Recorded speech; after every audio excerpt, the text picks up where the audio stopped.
বন্ধুরা, মাংসটা ধুয়ে টুয়ে আমি সুন্দর করে নিয়েছি। ভাবছিলাম মানে অলরেডি একটু মশলা দিয়ে দিয়েছি, পরে মনে হলো যে না আপনাদের সঙ্গে শেয়ার করি।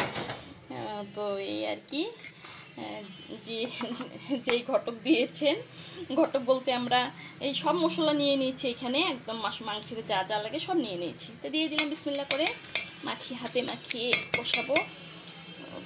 ভিজে গেছে। তো ঘটক বলতে আমরা বোঝাই পুরুষ মানুষকে, পুরুষ না, উনি মহিলা মানুষ।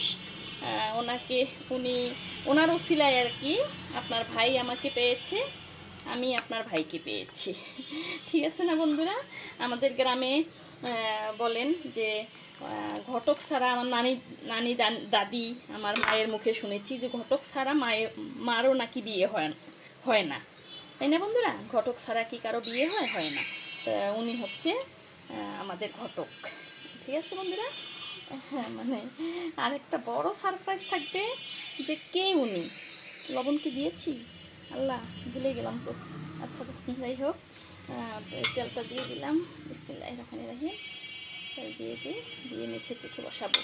তা ঘটকটা কে আমি ইনশাল্লাহ আল্লাহ বাসা রাখলে আমি দেখাবো।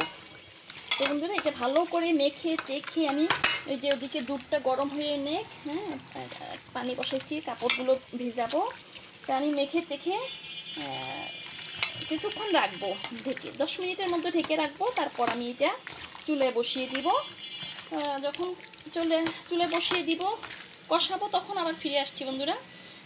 এক হাত দিয়ে সম্ভব হচ্ছে না। আচ্ছা, পাতিলটা ধরা লাগবে। আমি ভালো করে মেখে নেই, চুলায় বসিয়ে দিব, পরে আবার দেখা হবে।